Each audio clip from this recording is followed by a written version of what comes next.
بسم الله الرحمن الرحيم.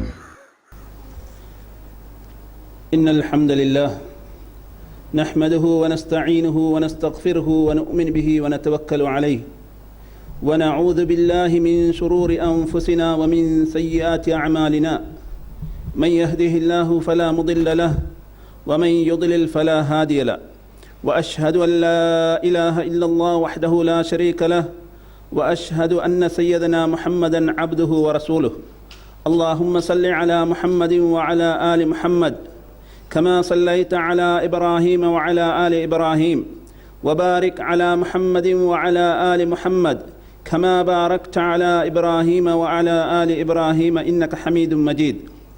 فإن أصدق الحديث كتاب الله وخير الهدي هدي محمد صلى الله عليه وسلم وشر الأمور محدثاتها وكل محدثة بدعة وكل بدعة ضلالة وكل ضلالة في النار.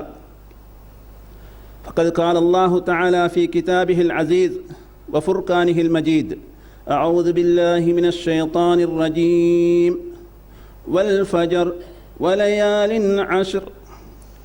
يقول المصطفى صلى الله عليه وسلم: ما من أيام العمل فيهن أحب إلى الله من هذه الأيام العشر. فقالوا: يا رسول الله ولا الجهاد في سبيل الله؟ فقال رسول الله صلى الله عليه وسلم: ولا الجهاد في سبيل الله إلا رجل خرج بنفسه وماله فلم يرجع من ذلك بشيء. மண்ணையும் விண்ணையும் படைத்து மாநிலத்தை வாழ வைக்கும் மாபெரும் இறைவனுக்கே புகழனைத்தும் அல்ஹம்துலில்லாஹ். சாந்தியும் சமாதானமும் சத்தியத்தை நிலைநாட்ட வந்த சத்திய தூதர் சன்மார்க்க போதகர் ஸல்லல்லாஹு அலைஹி வஸல்லம் அன்னவர்கள் மீதும் அன்னவர்களை அணுவணுவாக பின்பற்றி வாழ்ந்த அருமை சஹாபாக்கள், தாபிஈன்கள், நல்லடியார்கள் அனைவர்கள் மீதும் அல்லாஹுவின் அருள் என்றென்றும் உண்டாகட்டும். புனிதமிகு ஜும்மா கடமையை நிறைவேற்றுவதற்காக இந்த இடத்துக்கு சமூகம் தந்திருக்கும் அல்லாஹுவின் நல்லடியார்களே, இஸ்லாமிய சகோதரர்களே, அல்லாஹ் ஜல்ல சுப்ஹானஹு வ தஆலா நமக்கு ஏவியவற்றை எடுத்தும் அவன் விலக்கியவற்றை சம்பூர்ணமாக தவிர்ந்து நடந்து கொள்ளுமாறு அடியேனுக்கும் அப்பால் உங்களுக்கும் வசியத்து செய்து கொள்கின்றேன். அல்லாஹுவின் நல்லடியார்களே, இஸ்லாமிய சகோதரர்களே, அல்லாஹ் ஜல்ல சுப்ஹானஹு வ தஆலா எங்களுக்கு முன் வாழ்ந்த சமுதாயத்துக்கு நீண்ட வாழ்நாட்களை கொடுத்து அதிகமாக அமல் செய்யக்கூடிய பாக்கியத்தை வழங்கியிருந்தான். ஆனால் நபியுல்லாஹி ஸல்லல்லாஹு அலைஹி வஸல்லம் அவர்களது உம்மத்தாகிய எங்களுக்கு குறுகிய வாழ்நாளே வழங்கப்பட்டிருக்கிறது. அதனால்தான் நபியுல்லாஹி ஸல்லல்லாஹு அலைஹி வஸல்லம் அவர்கள் சொல்லுகின்றார்கள்: அஅமாரு உம்மதி மா பைன 60 வ 70.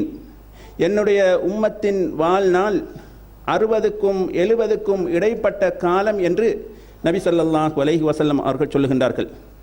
இருந்தாலும் அல்லாஹ் ஜல்ல சுப்ஹானஹு வ தஆலா நபியுல்லாஹி ஸல்லல்லாஹு அலைஹி வஸல்லம் அவர்களுடைய உம்மத்தாகிய எங்கள் மீது அன்பு கொண்ட காரணத்தினால், இரக்கம் கொண்ட காரணத்தினால் எங்களுக்கு குறுகிய வாழ்நாளை தந்திருந்தாலும் அந்த வாழ்நாட்களில் சில காலங்களை அல்லாஹ் வைத்து அதில் செய்யக்கூடிய சிறிய சிறிய வணக்கங்களுக்கு கூட பெரிய கூலிகளை வழங்கி அவர்களுக்கு சமமாக அல்லாஹ் ஜல்ல சுப்ஹானஹு தஆலா எங்களை ஆக்கியிருக்கின்றான்.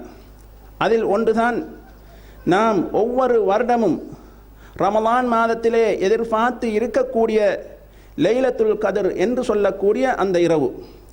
அந்த இரவை பற்றி அல்லாஹ் ஜல்ல சுப்ஹானஹு வ தஆலா திருமறையில் சொல்லுகின்ற பொழுது, லைலத்துல் கத்ரி ഖൈറുம் மின் அல்ஃபி ஷஹர். அந்த லைலத்துல் கத்ர் என்று சொல்லக்கூடிய இரவு 1000 மாதங்களை விட சிறந்தது என்று அல்லாஹ் நமக்கு சொல்லுகின்றான். எனவே அந்த இரவில் நமக்கு அமல் செய்யக்கூடிய பாக்கியம் கிடைத்துவிட்ட என்று சொன்னால் சுமார் 83 வருடங்களுக்கு அதிகமாக வாழ்ந்த ஒரு காலத்தை நாம் அதில் பெற்றுக்கொள்கின்றோம். அதே போன்று அல்லாஹ் ஜல்ல சுப்ஹானஹு தஆலா நன்மைகளை கொள்ளையடித்து கொள்ளக்கூடிய காலமாக இப்பொழுது நாம் இருக்கக்கூடிய துல்ஹஜ் மாதம் என்று சொல்லக்கூடிய அந்த மாதத்தின் முதல் 10 நாட்களை பற்றி அல்லாஹ் ஜல்ல சுப்ஹானஹு தஆலா எங்களுக்கு அது சிறந்தது என்று கூறுகின்றான். அதே போன்று அல்லாஹுடைய தூதர் ஸல்லல்லாஹு அலைஹி வஸல்லம் அவர்களும் அதனை சிறந்தது என்று எங்களுக்கு சொல்லித் தருகின்றார்கள். எனவே இந்த 10 நாட்களுடைய சிறப்புகளை நாம் சரியாக தெரிந்து அறிந்து வைத்திருந்தால் நோன்பு காலத்தில் எவ்வாறு நாம் அந்த 10 நாட்களை பிந்திய 10 நாட்களில் லைலத்துல் கத்ர் இருக்கிறது என்று கவனத்துடன் அதனை செயல்படுவோமோ அதே போன்று இந்த 10 நாளை நாம் விட்டுவிட மாட்டோம். அல்லாஹ் ஜல்ல சுப்ஹானஹு தஆலா திருமறையிலே சொல்லுகின்றான், வல் ஃபஜ்ர், அதிகாலையின் மீது சத்தியமாக, வலயாலின் அஷ்ர், 10 இரவுகள் மீதும் சத்தியமாக என்று அல்லாஹ் சத்தியம் பண்ணி கூறுகின்றான். தஃப்சீருடைய உலமாக்கள் எல்லா அறிஞர்களும் வலயாலின் அஷ்ர் 10 இரவுகள் என்று சொல்லப்பட்ட அந்த இடத்துக்கு சொல்லுகின்ற பொழுது துல்ஹஜ்ஜுடைய முந்தின 10 நாட்கள் என்று சொல்லுகின்றார்கள். எனவே அந்த 10 நாளுடைய மகிமையை சிறப்பை விளங்கப்படுத்த வேண்டும் என்பதற்காக அல்லாஹ் ஜல்ல சுப்ஹானஹு தஆலா அதனை சத்தியம் பண்ணி கூறுகின்றான். அல்லாஹ் சத்தியம் பண்ணி கூறக்கூடிய அளவுக்கு முக்கியம் வாய்ந்த நாட்கள் தான் அந்த 10 நாட்கள் என்பதை நாம் மறந்துவிடக்கூடாது.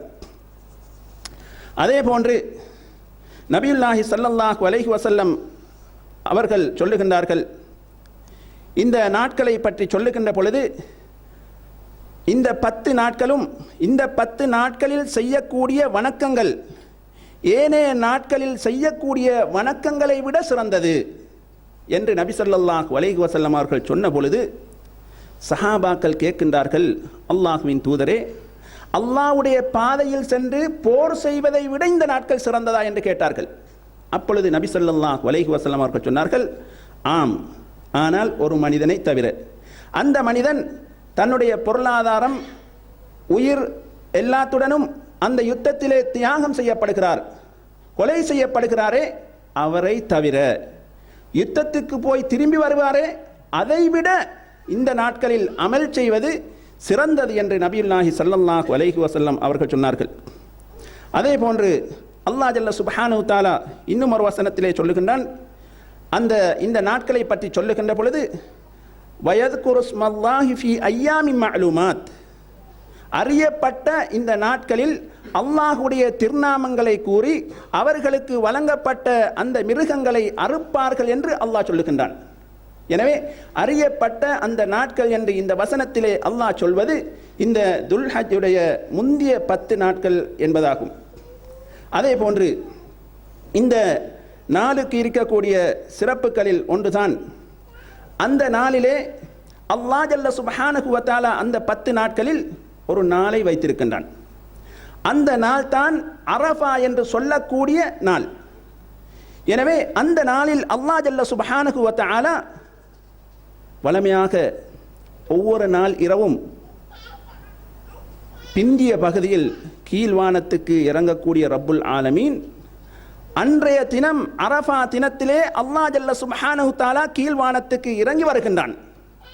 வந்து மலக்குமார்களிடத்திலே, வானவர்களிடத்திலே பெருமை பாராட்டி பேசுகின்றான் இந்த ஹஜ்ஜாஜிகளை பார்த்து. இதோ இங்கே குழும்பி இருக்கக்கூடிய மக்களை நீங்கள் பார்த்தீர்களா? அவர்கள் தலைவிரி கோலமாக புழுதி படிந்தவர்களாக இங்கு வந்திருக்கின்றார்கள். எனவே அவர்களுடைய பாவங்களை நான் மன்னித்து விட்டேன் என்பதற்கு நீங்கள் சாட்சியாக இருந்து கொள்ளுங்கள் என்று அல்லாஹ் ஜல்ல சுப்ஹானஹு தஆலா சொல்லுவதாக நபியுல்லாஹி ஸல்லல்லாஹு அலைஹி வஸல்லம் அவர்கள் சொல்லுகின்றார்கள். எனவே அப்படிப்பட்ட ஒரு சிறப்புக்குரிய நாளும் இந்த 10 நாட்களில் இருக்கிறது. அதே போன்று இந்த 10 நாட்களில் ஒன்றுதான் நாம் துல்ஹஜ்ஜுடைய 10ஆம் நாள் பெருநாள் என்று சொல்லக்கூடிய யௌமுன் நஹர். அந்த நாளும் இந்த 10 நாட்களுக்குள் அடங்குகிறது. நபியுல்லாஹி ஸல்லல்லாஹு அலைஹி வஸல்லம் அவர்கள் சொன்னார்கள், அஅஸமுல் அய்யாமி இன்தல்லாஹ் யௌமுன் நஹர், அல்லாஹ்விடத்திலே இந்த நாட்களிலும் சிறந்தது பெருநாளுடைய தினம். அதற்கு பிறகு 11ஆம் நாள் என்று நபியுல்லாஹி ஸல்லல்லாஹு அலைஹி வஸல்லம் அவர்கள் சொல்லுகின்றார்கள். ஏன் இந்த 10 நாட்கள் ஏனைய நாட்களை விட சிறந்தது என்று சொல்லுகின்ற பொழுது, அதற்கு விளக்கம் அளிக்கின்ற பொழுது இமாம் இப்னு ஹஜர் ரஹிமஹுல்லா அவர்கள் சொல்லுகின்றார்கள், அல்லாஹ் ஜல்ல சுப்ஹானஹு வ தஆலா இந்த 10 நாட்களில் எங்களுடைய இஸ்லாத்தின் 50 கடமைகளில் இருக்கக்கூடிய 5 வணக்கங்களில் 4 வணக்கங்களை இந்த நாட்களில் சேர்த்து வைத்திருக்கின்றான். அதில் ஒன்று தொழுவது, அதே போன்று நோன்பு வைப்பது, அதே போன்று தர்மம் கொடுப்பது, அதே போன்று ஹஜ் செய்வது. இப்படிப்பட்ட முக்கியமான 4 கடமைகள் இந்த நாட்களில் ஒன்று சேருகின்ற காரணத்தினால் இந்த 10 நாட்கள் ஏனைய நாட்களை விட சிறந்தது என்பதை இப்னு ஹஜர் ரஹ்மஹுல்லாஹ் அவர்கள் சொல்லுகின்றார்கள். எனவே இந்த நாட்களில் நாம் அதிகமாக அமல் செய்ய வேண்டும். அன்பின் இஸ்லாமிய சகோதரர்களே, ஒரு மனிதன் ஒரு நாளை குறிப்பிட்டு இந்த நாளில் அதிகமான நன்மைகள் கிடைக்கும் என்று குறிப்பிட்டு அமல் செய்ய முடியாது. அது வெள்ளிக்கிழமையாக இருந்தாலும் கூட. ஆனால் இந்த 10 நாட்களை பொறுத்தவரையில் இந்த 10 நாட்களில் அந்த மனிதன் என்னென்ன வணக்கங்கள் எல்லாம் செய்ய வேண்டும் என்று நினைக்கின்றானோ அந்த வணக்கங்கள் அனைத்தையும் செய்யக்கூடிய ஒரு பாக்கியத்தை அல்லாஹ் ஜல்ல சுப்ஹானஹு தஆலா இந்த நாட்களில் வைத்திருக்கின்றான். நபியுல்லாஹி ஸல்லல்லாஹு அலைஹி வஸல்லம் அவர்களும் அதனை எங்களுக்கு அனுமதித்து இருக்கின்றார்கள். அதனால் தான் சொன்னார்கள், இந்த நாட்களில் செய்யக்கூடிய அமல்களை விட வேறு எந்த அமலும் சிறந்தது கிடையாது. எனவே உயிர் தியாகம் செய்வதென்பது மிகவும் ஒரு முக்கியமான வணக்கம். அந்த வணக்கமுமா என்று கேட்ட பொழுது நபியுல்லாஹி ஸல்லல்லாஹு அலைஹி வஸல்லம் அவர்கள் ஆம், அதுவும் தான். ஒருவர் கொல்லப்படாமல் திரும்பி வந்தால் அதைவிட சிறந்தது என்று நபியுல்லாஹி ஸல்லல்லாஹு அலைஹி வஸல்லம் அவர்கள் சொல்லுகின்றார்கள். அன்பின் இஸ்லாமிய சகோதரர்களே, எனவே இந்த ஹஜ் அதாவது ஜிஹாத் என்று சொல்லக்கூடிய அந்த வணக்கம் அது இஸ்லாத்தில் மிகவும் பெருமதி வாய்ந்தது. அதில் கொலை செய்யப்பட்ட ஒரு மனிதருடைய பாவங்கள் அனைத்தும் மன்னிக்கப்பட்டு அவர் நேரடியாக சுவர்க்கம். எனவே உலகத்திலே முஸ்லீம்களாக மோமீன்களாக வாழக்கூடியவர்கள் அனைவரும் ஆசை வைக்கக்கூடிய ஒரு முக்கியமான வணக்கம், நான் அல்லாஹுடைய பாதையில் உயிர் தியாகம் செய்யப்பட வேண்டும் என்று ஒவ்வொருவரும் எண்ணுகின்றார்கள், ஆசை வைக்கின்றார்கள். ஆனால் அப்படிப்பட்ட ஒரு சந்தர்ப்பம் இப்பொழுது எங்களுடைய சூழலில் இல்லை. இருந்தாலும் கூட அப்படிப்பட்ட ஒரு அந்தஸ்தை பெற்றுக்கொள்ளக்கூடிய ஒரு காலம் ஒன்று இருக்கென்று சொன்னால், அப்படிப்பட்ட ஒரு அந்தஸ்தை பெற்றுக்கொள்ளக்கூடிய ஒரு வணக்கம் இருக்கென்று சொன்னால் அது இந்த 10 நாட்கள். இந்த 10 நாட்களில் செய்யக்கூடிய வணக்கங்கள் என்பதை நாம் மறந்துவிடக்கூடாது. அதனால்தான் இந்த 10 நாட்களிலே ஒருவர் செய்யக்கூடிய அமல் முஜாஹிதை விட சிறந்தது என்று நபி ஸல்லல்லாஹு அலைஹி வஸல்லம் அவர்கள் சொல்லி இருக்கின்றார்கள். அது அல்லாமல் இந்த மாதத்திலே நாம் குர்ஆனை ஓதி மற்றவர்களுக்கு ஓதி கொடுத்து நாம் அதனை படித்து கொண்டிருப்பதும் கூட பெரிய ஜிஹாதாக கருதப்படுகிறது. அல்லாஹ் ஜல்ல சுப்ஹானஹு வ தஆலா சொல்லுகின்றான், ஃபலா துதிஇல் காஃபிரீன். நபியை பார்த்து அல்லாஹ் சொல்லுகின்றான், நபியே நீங்கள் காஃபிர்களுக்கு கட்டுப்பட வேண்டாம். வஜாஹிதுஹும் ஜிஹாதன் வஜாஹிதுஹும் பிஹி. அந்த குர்ஆனை கொண்டு அவர்களுடன் நீங்கள் போர் புரியுங்கள். ஜிஹாதன் கபீரா, பெரிய போர் புரியுங்கள் என்று அல்லாஹ் ஜல்ல சுப்ஹானஹு வ தஆலா சொல்லுகின்றான். எனவே இந்த 10 நாட்களில் நாம் எங்களுடைய குர்ஆனை ஓதுவது, படிப்பது, படித்து கொடுப்பது போன்ற அந்த வணக்கத்தை செய்கின்ற பொழுது அல்லாஹுடைய பாதையில் போர் செய்வதை விட பெரிய ஜிஹாத் என்று அல்லாஹ் ஜல்ல சுப்ஹானஹு வ தஆலா திருமறையில் நமக்கு சுட்டி காட்டுகின்றார். எனவே அன்புக்குரியவர்களே, எனவே அப்படிப்பட்ட அந்த 10 நாட்களில் சில வணக்கங்கள் இருக்கின்றன. அவைகளை நாம் செய்வதன் மூலமாக இந்த பாக்கியங்களை நாம் பெற்றுக்கொள்ளலாம். அதில் ஒன்றுதான் இந்த மாதத்திலே இந்த 10 நாட்களிலே செய்ய வேண்டிய வணக்கங்களில் முதலாவதாக இருக்கக்கூடியது, யார் யாருக்கெல்லாம் அல்லாஹ் ஜல்ல சுப்ஹானஹு வ தஆலா ஹஜ்ஜை கடமையாக்கி இருக்கின்றானோ அவர்கள் ஹஜ் கடமையை நிறைவேற்ற வேண்டும். அதே போன்று யாருக்கெல்லாம் இந்த 10 நாட்களுக்குள் உம்ரா செய்யக்கூடிய பாக்கியம் இருக்கிறதோ அவர்கள் அந்த உம்ராவையும் செய்து கொள்ள வேண்டும். நபியுல்லாஹி ஸல்லல்லாஹு அலைஹி வஸல்லம் அவர்கள் சொல்லுகின்றார்கள், அல் உம்ரத்து இலல் உம்ரதி கஃபாரத்துன் லிமா பைனஹுமா. ஒரு உம்ரா மற்ற உம்ரா அடுத்த உம்ராவுக்கு இடைப்பட்ட சிறிய பாவங்கள் அனைத்தையும் போக்கிவிடும் என்று சொல்லிவிட்டு நபியுல்லாஹி ஸல்லல்லாஹு அலைஹி வஸல்லம் அவர்கள் சொன்னார்கள், வல் ஹஜ்ஜுல் மப்ரூர். ஏற்றுக்கொள்ளப்பட்ட ஹஜ்ஜுக்கான கூலி லைஸ லஹு ஜஸாஉன் இல்லல் ஜன்னah. ஏற்றுக்கொள்ளப்பட்ட ஹஜ்ஜுக்கான கூலி சுவர்க்கம் தான் என்று நபி ஸல்லல்லாஹு அலைஹி வஸல்லம் அவர்கள் சொன்னார்கள். எனவே இந்த மாதத்தில் முதலாவதாக செய்ய வேண்டிய வணக்கங்களில் ஒன்று, யார் யாருக்கெல்லாம் அல்லாஹ் ஹஜ் கடமையாக்கி இருக்கின்றானோ, வசதியை தந்திருக்கின்றானோ அவர்கள் அந்த கடமையை நிறைவேற்ற வேண்டும். அன்புக்குரியவர்களே, இந்த நாட்டிலே அல்லாஹ் ஜல்ல சுப்ஹானஹு தஆலா எங்களுக்கு வேலை செய்யக்கூடிய ஒரு பாக்கியத்தை தந்தாலும் கூட அல்லாஹ்வுடைய அந்த புனித ஸ்தலத்தை அடிக்கடி சந்திக்கக்கூடிய ஒரு பாக்கியத்தை எங்கள் அனைவருக்கும் தந்திருக்கின்றான். பெரும் பெரும் இலட்சக்கணக்கான சம்பளங்கள் எடுக்கக்கூடியவர்கள் கூட வெளிநாடுகளில் இருந்து இந்த புனித ஸ்தலத்தை இதுவரைக்கும் சந்திக்காமல் இருக்கின்றார்கள். ஆனால் குறைந்த சம்பளத்தை எடுக்கக்கூடியவர்களுக்கு கூட அல்லாஹ் ஜல்ல சுப்ஹானஹு தஆலா அடிக்கடி அங்கு சென்று உம்ரா செய்யக்கூடிய பாக்கியத்தை வைத்திருக்கின்றான். அது அல்லாமல் இன்னும் சிலருக்கு அல்லாஹ் பொருளாதாரத்தை வழங்கி இருக்கின்றான்.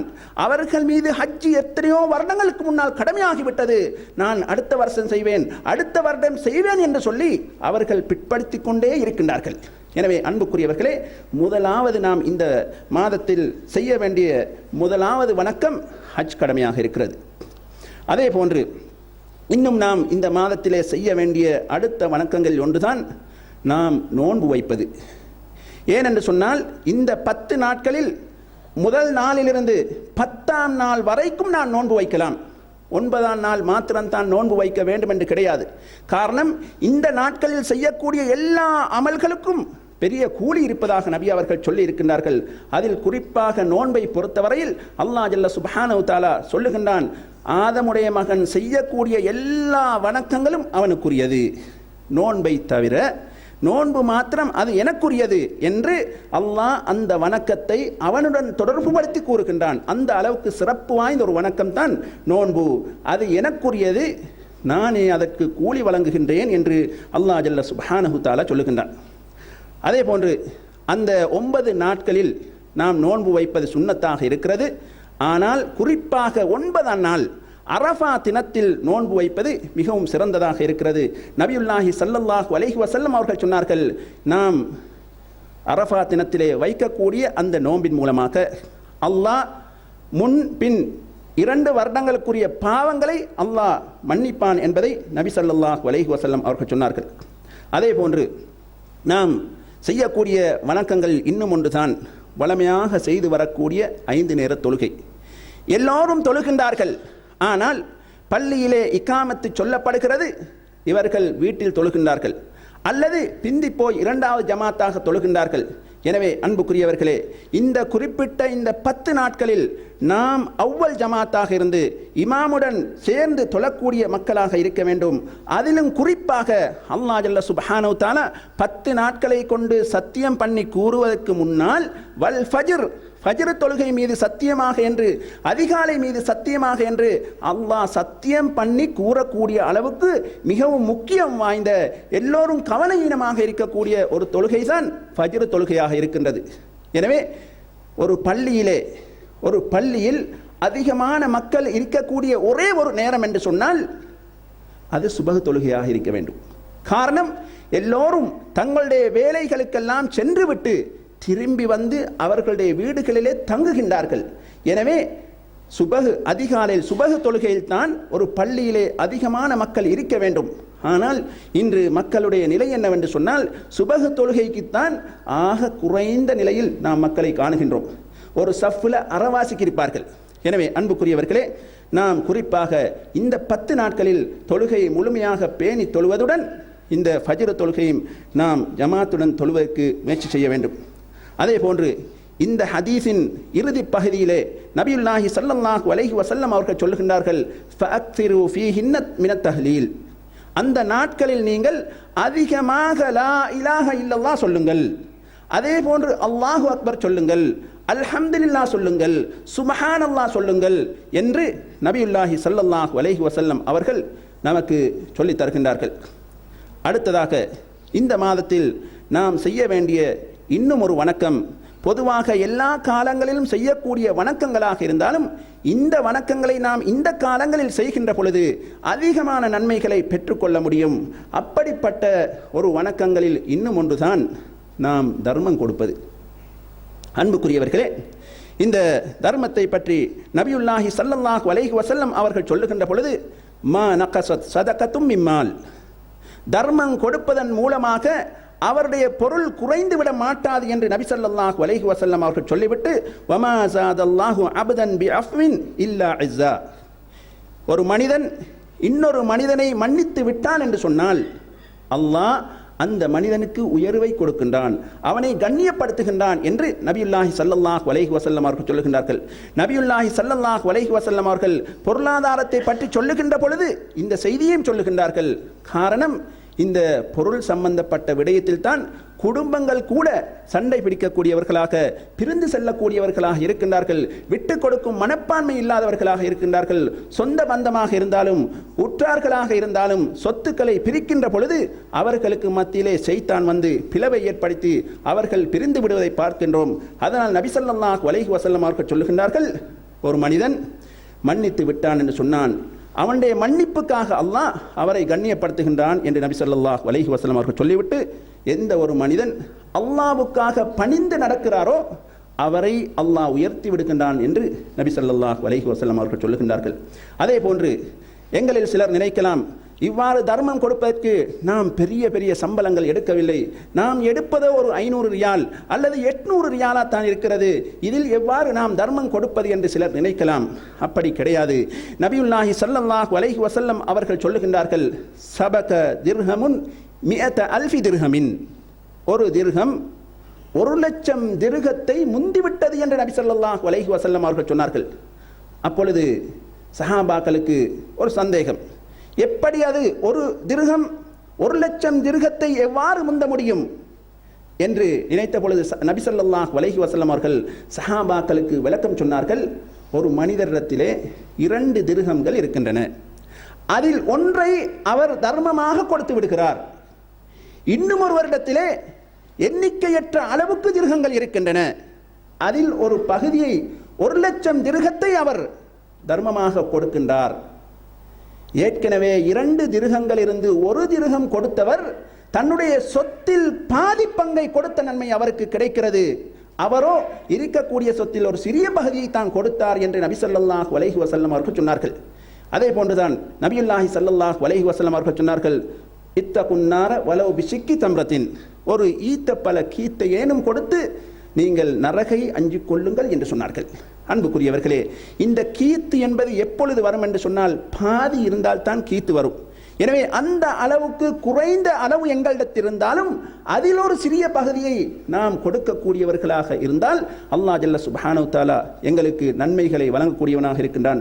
நபியுல்லாஹி ஸல்லல்லாஹு அலைஹி வஸல்லம் அவர்கள் சொன்னது போன்று அந்த நன்மைகள் எங்களுக்கு கிடைக்கும்.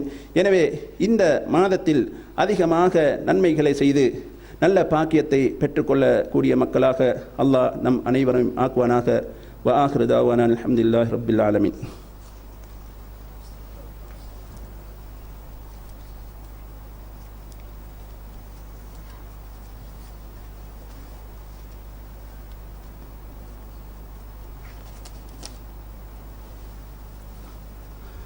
அல்ஹம்துலில்லாஹி ரப்பில் ஆலமீன் வஸ்ஸலாத்து வஸ்ஸலாமு அலா மன் லா நபிய பஅத அம்மா பஅத்.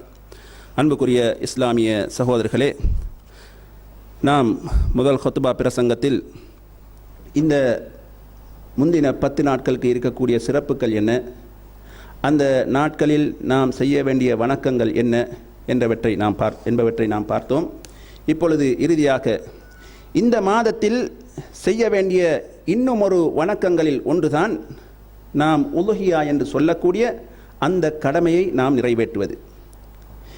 சிலர் உலுஹியாவை பொறுத்தவரையில் ஒரு மாட்டுக்கு அல்லது ஒரு ஆட்டுக்கு இவ்வளவு பணம் செலவழிக்க வேண்டுமா என்று யோசித்து அல்லாஹ்விடத்தில் வியாபாரம் செய்வதற்கு கஞ்சத்தனத்தை பார்க்கின்றார்கள். அதே நேரத்தில் தனக்கு, தன்னுடைய மனைவிக்கு, தன்னுடைய பிள்ளைகளுக்கு எல்லாம் ஐபோன் வாங்கி கொடுப்பதில் அவர் எந்த கவலையும் படவில்லை. எனவே உலகத்தில் வியாபாரம் செய்வதற்கு அவர் ஆசைப்படுகிறார், அல்லாஹ்வுடன் வியாபாரம் செய்வதற்கு கஞ்சத்தனம் பார்க்கின்றார். எனவே இந்த உல்ஹியா என்று சொல்லக்கூடிய அந்த கடமை யார் யாருக்கெல்லாம் வசதி இருக்கிறதோ அவர்கள் அந்த கடமையை நிறைவேற்ற வேண்டும்.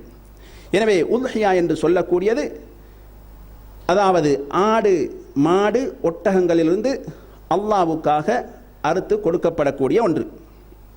அல்லாஹ் ஜல்ல சுப்ஹானஹு தஆலா திருமறையிலே ஃபஸல்லி லிரப்பிக வன்ஹர், உனது இறைவனுக்காக தொழுது உனது இறைவனுக்காக அறுத்து பலியிடும் என்று அல்லாஹ் ஜல்ல சுப்ஹானஹு தஆலா சொல்லுகின்றான். எனவே தொழுது முடிததன் பின்னால் அறுக்கப்படக்கூடிய ஒரு வணக்கமாக இருந்தால் அது உதுஹியாவாகத்தான் இருக்கிறது. எனவே அல்லாஹ் ஜல்ல சுப்ஹானஹு வ தஆலா இந்த வசனத்திலே தொழுகையின் பின்னால் அல்லாஹ்வுக்காக அறுத்து பலியிடும்படி அல்லாஹ் கட்டளையிடுகின்றான். எனவே இந்த வணக்கத்தை பொறுத்தவரையில் ஹஜ்ஜுக்கு செல்லக்கூடியவர்களும் அதனை நிறைவேற்றலாம், இங்கே ஊரில் இருக்கக்கூடியவர்களும் அதை நிறைவேற்றலாம். எல்லோரும் நிறைவேற்றக்கூடிய ஒரு வணக்கம் தான் இந்த உல்ஹியா என்று சொல்லக்கூடிய ஒரு வணக்கம். இதன் சட்டம் என்னவென்று சொன்னால், சில அறிஞர்கள் இது வாஜிப் என்று சொல்லுகின்றார்கள், இன்னும் சில அறிஞர்கள் இது மிக விரும்பத்தக்க சுன்னத்து என்று சொல்லுகின்றார்கள்.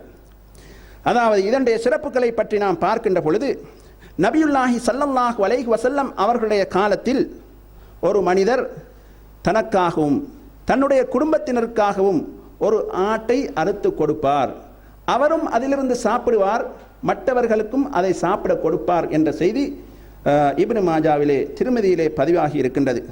எனவே அன்புக்குரியவர்களே, நாம் எங்களிடத்தில் வசதி இருந்தால் குறைந்தபட்சம் ஒரு ஆட்டை அறுப்பது.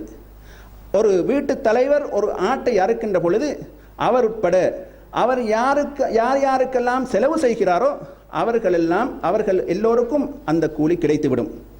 எனவே இந்த மாட்டை பொறுத்தவரையில், மாடாக இருந்தால் ஒரு மாட்டில் 7 பேர்கள் சேர்ந்து பங்கெடுக்கலாம். அதே போன்று ஒட்டகமாக இருந்தால் 7 பேர்கள் அதில் சேர்ந்து கொள்ளலாம். ஆடாக இருந்தால் ஒருவர் மாத்திரம்தான் அதனை கொடுக்க வேண்டும். அதே நேரத்தில் ஒட்டகமாக இருந்தால் அதனுடைய வயது எல்லை 5 வயதை பூர்த்தியாகி 6வது வயதை அடைந்திருக்க வேண்டும். மாடாக இருந்தால் 2 வருடம் பூரணமாகி 3 வருடத்தை அடைந்திருக்க வேண்டும். ஆடாக இருந்தால் 1 வருடம் பூரணமாகி 2ஆம் வருடத்தை அடைந்திருக்க வேண்டும்.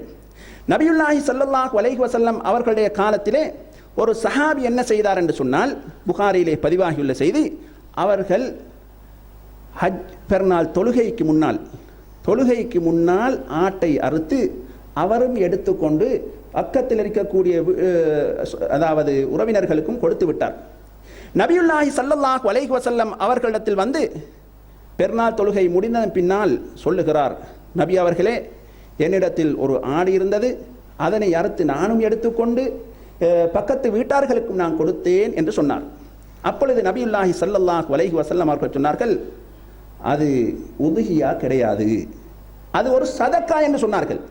எனவே நீ மறுபடியும் உதுஹியா கொடுக்க வேண்டும் என்று சொன்னார்கள். அப்பொழுது அந்த சஹாபி சொன்னார், நபி அவர்களே, என்னிடத்தில் 6 மாதம் பூர்த்தி அடைந்த ஒரு ஆட்டுக்குட்டி தான் இருக்கிறது. அப்படியா, அதை கொடுத்து விடு, இது உனக்கு மட்டும் இந்த சட்டம் என்று சொன்னார்கள். ஏன்? ஒரு வருடம் பூர்ணமாக இருக்க வேண்டும். அவர் ஏற்கனவே கொடுத்தார், அதாவது கொடுக்க வேண்டிய அந்த நேரத்துக்கு முன்பு கொடுத்தார். எனவே நாம் எப்பொழுது இதனை கொடுக்க வேண்டும் என்று சொன்னால், நாம் பெருநாள் தொழுகை முடிந்ததன் பின்னால் அதனை ஆரம்பிக்க வேண்டும். அதனால் தான் நபியுல்லாஹி ஸல்லல்லாஹு அலைஹி வஸல்லம் அவர்கள் சிவப்பு வெள்ளை கலந்த 2 ஆடுகளை, 2 கொம்புடைய ஆட்டை தொழுது முடிந்ததன் பின்னால் நபியுல்லாஹி ஸல்லல்லாஹு அலைஹி வஸல்லம் அறுத்தார்கள் என்ற செய்தி முஸ்லிமிலே பதிவாகியுள்ளது. எனவே தொழுகை முடிந்ததிலிருந்து ஐயாமு தஷ்ரீக்குடைய 3ஆம் நாள் சூரியன் மறையும் வரைக்கு நாம் இந்த வணக்கத்தை நாம் செய்யலாம். ஆனால் இந்த வணக்கத்தை செய்யக்கூடியவர்களுக்கு சில நிபந்தனைகள் ஹதீஸிலே சொல்லப்பட்டிருக்கிறது. அதனை எம்முடைய மக்கள் பெரிய ஒரு காரியமாக எடுத்துக்கொண்டு அது ஒரு பெரிய குற்றம் என்று நினைத்துக்கொண்டு சிலர் இந்த காரியத்தை சுன்னாவை செய்யாமலே விட்டு விடுவார்கள். அது என்னவென்று சொன்னால், அதாவது யாராவது உல்ஹியா கொடுப்பதற்கு நாடி இருந்தால் அவர் துல்ஹஜ்ஜுடைய பிறை ஆரம்பத்திலிருந்து அந்த பிராணியை உல்ஹியாவை கொடுக்கும் வரைக்கும் தன்னுடைய முடிகளை வெட்டக்கூடாது, நகங்களை வெட்டக்கூடாது என்று நபி ஸல்லல்லாஹு அலைஹி வஸல்லம் அவர்கள் சொல்லியிருக்கின்றார்கள். எனவே இந்த ஹதீஸை வைத்துக்கொண்டு சிலருக்கு முடிய வலிக்கணும், சிலாக்களுக்கு முடிய வெட்ட வேண்டும், இப்படியெல்லாம் பிரச்சனை இருக்கிறது. அதனால் அந்த வணக்கத்தை என்ன செய்கின்றார்கள்? விட்டு விடுகின்றார்கள். ஆனால் நபியுல்லாஹி ஸல்லல்லாஹு அலைஹி வஸல்லம் அவர்கள் ஹஜ்ஜுக்கு செல்லக்கூடிய மக்கள் தடுக்கப்பட்ட இந்த காரியங்களை செய்தால் அவர்கள் குற்றப்பரிகாரங்கள் நிறைவேற்றும் என்று சொல்லியிருக்கின்றார்கள். ஆனால் உல்ஹியா கொடுப்பதற்காக நியத்து வைத்ததன் பின்னால் ஒருவர் நகத்தை வெட்டினால் அல்லது முடியை வெட்டினால் அவர் என்ன குற்ற பரிகாரம் கொடுக்க வேண்டும் என்று நபி ஸல்லல்லாஹு அலைஹி வஸல்லம் அவர்கள் சொல்லவில்லை. அந்த அடிப்படையில் யாராவது ஒருவர் இதில் ஏதாவது தவறுதலாக மறதியாக செய்துவிட்டாலும் கூட அது குற்றம் கிடையாது. எனவே யாருக்காவது இடையில் ஆசை வந்தால், உதாரணத்துக்கு பிறை 5 நான் கொடுக்க வேண்டும் என்ற ஆசை வந்தால் அந்த தினத்திலிருந்து அவர் நகங்களை முடிகளை வெட்டாமல் அவர் பார்த்து கொள்ள வேண்டும். அதே போன்று நாம் கொடுக்கக்கூடிய இந்த குர்பானியை பொறுத்தவரையில் நாம் அல்லாஹ்வுக்காக கொடுக்கின்றோம். எனவே நாம் கொடுக்கின்ற பொழுது நல்லதை, அல்லாஹ் விரும்பக்கூடியதை வாங்கி கொடுக்க வேண்டும். அதிலும் சிலர் என்ன செய்வார்கள் சொன்னால், ஆக விலை குறைஞ்சத்தை வாங்கி என்ன எப்படியோ நான் குர்பானி கொடுத்தேன் என்ற பெயரை எடுத்துக்கொள்ள வேண்டும் என்பதற்காக செய்வார்கள். அது கிடையாது. நபியுல்லாஹி ஸல்லல்லாஹு அலைஹி வஸல்லம் அவர்கள் சொன்னார்கள், குர்பானி கொடுக்கப்படக்கூடிய அந்த பிராணியின் பண்புகளை பற்றி சொல்லுகின்ற பொழுது மிக குருடாக இருக்கக்கூடாது, மிக நோயுற்றதாக இருக்கக்கூடாது, மிக மெலிந்ததாக இருக்கக்கூடாது, நொண்டியாக இருக்கக்கூடாது என்று பிரதானமான பெரிய குறைகளை நபி ஸல்லல்லாஹு அலைஹி வஸல்லம் அவர்கள் சொல்லி தந்திருக்கின்றார்கள். எனவே நாம் எங்களுடைய அந்த பிராணியை அறுப்பதற்கு முன்னால் இப்படிப்பட்ட குறைகள் இல்லாமல் பார்த்து அவைகளை அறுக்க வேண்டும். எனவே அன்புக்குரியவர்களே, நாம் இந்த பிராணியை அறுக்கின்ற பொழுது உயிருடன் இருக்கக்கூடியவர்களுக்கும் அறுக்கலாம், இறந்த எங்களுடைய சகோதரர்களுக்கும் நாம் அவர்களுக்காக வேண்டியும் அதனை அறுத்து கொள்ளலாம். நபியுல்லாஹி ஸல்லல்லாஹு அலைஹி வஸல்லம் அவர்கள் சொல்லுகின்றார்கள், அதாவது நபி ஸல்லல்லாஹு அலைஹி வஸல்லம் அவர்கள் தன்னுடைய அந்த குர்பானியை அறுக்கின்ற பொழுது பிஸ்மில்லாஹ் என்று சொல்லுவார்கள், அல்லாஹு அக்பர் என்று சொல்லுவார்கள். சொல்லி அல்லாஹும்ம ஹாதா அன்னி வ அம்மன் லம் யுதஹி மின் உம்மதி, யா அல்லாஹ் இந்த பிராணி எனக்காகவும் என்னுடைய உம்மத்தில் யார் யாரெல்லாம் உல்ஹியா கொடுக்கவில்லையோ அவர்களுக்காகவும் என்று சேர்த்து நபி ஸல்லல்லாஹு அலைஹி வஸல்லம் அவர்கள் சொல்லக்கூடியவர்களாக, நியத்து வைக்கக்கூடியவர்களாக இருந்தார்கள். எனவே நாம் எங்களுக்காக வேண்டியும் எங்களுடைய குடும்பத்தில் யாராவது மரணித்திருந்தால் அவர்களுக்காக வேண்டியும் இந்த வணக்கத்தை நாம் நிறைவு செய்யலாம். எனவே அல்லாஹ் ஜல்ல சுப்ஹானஹு தஆலா இந்த மாதத்தில் சொல்லப்பட்ட வணக்க வழிபாடுகளை செய்து, அதிலும் குறிப்பாக ஹஜ்ஜுக்கு செல்லக்கூடியவர்களாக இருந்தாலும் ஊரில் இருக்கக்கூடியவர்களாக இருந்தாலும் உதுஹியா என்று சொல்லக்கூடிய இந்த வணக்கத்தை பங்கெடுத்து இதையும் செய்யக்கூடிய மக்களாக அல்லாஹ் ஜல்ல சுப்ஹானஹு தஆலா நம் அனைவருக்கும் தௌஃபீக் செய்வானாக. வ ஆஹிரு தஅவானா அல்ஹம்துலில்லாஹி ரப்பில் ஆலமீன். அஸ்ஸலாமு அலைக்கும் வரஹ்மத்துல்லாஹி வபரகாத்துஹு.